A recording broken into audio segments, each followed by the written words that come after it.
truth, I'm going to have you guys run into your encyclopedia this week. I will tell you one thing about Syracuse basketball. It definitely is an enigma right now.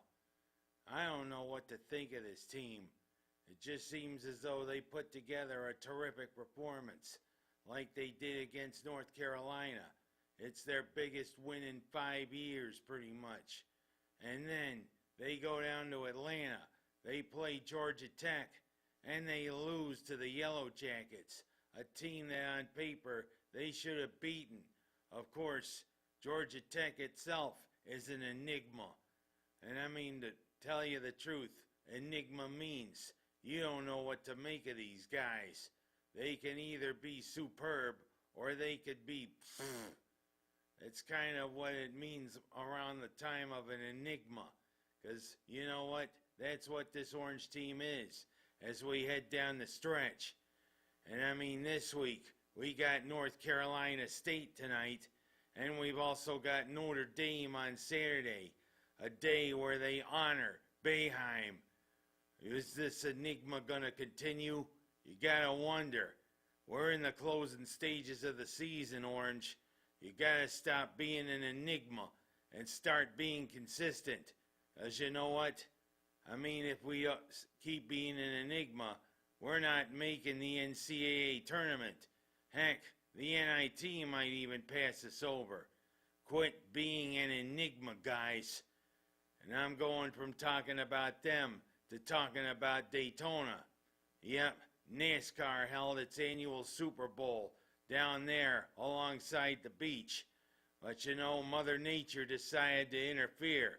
Mother Nature said, "You can't fool Mother Nature," and postponed both the Xfinity race and the NASCAR race to yesterday and last night. Heck, they still held the Xfinity race, and a couple of the drivers from the 500 jumped right out of their cars and jumped into other cars. But you know what? They didn't exactly do very well. And John Hunter Nemechek, who's Joe Nemechek's son, and named after his brother who died in a racing accident, he's got a few things to learn. Hey, when you're drafting, you can't make sudden moves because it's going to cause the big one. It looked a lot like racing and wrestling. Of course, that's what it looks like now on Daytona and Talladega. Racing, but in the last few laps, it's a lot of wrestling. William Byron wound up winning the Daytona 500. But again, you gotta think, is it racing or is it wrestling? And I will say this, we're about to go into the part of the year that everybody likes around here, the Section 5 tournament. And it is going to be an interesting Section 5 tournament. Waterloo will play Bath twice. First, the boys go down to Bath to take them on, and you gotta wonder, are they gonna emerge clean or are they gonna emerge dirty?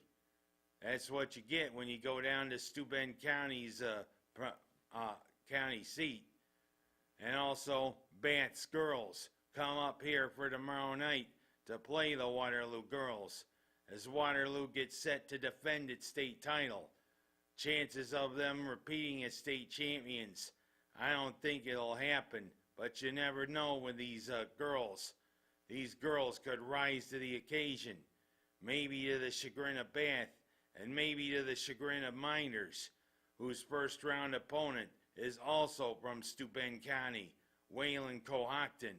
They could meet on Saturday, Waterloo and Mynderse, in the old Green Monster. Wouldn't that be something? We'll see. And the Mynderse boys, they take on the winner of Greece Odyssey and Midlakes. It's all starting now. It's all starting with the Section 5 tournament. Hopefully Greece won't have an Odyssey. And if they win, maybe Mynderse can put them off that Odyssey. And if it's Midlakes, it'll be a typical matchup. Mynderse and Midlakes, a pretty good rivalry. We'll see. It's Section 5 basketball. Fasten your seatbelt. I'm Ken Haas, and that's what I have time for this midwinter recess.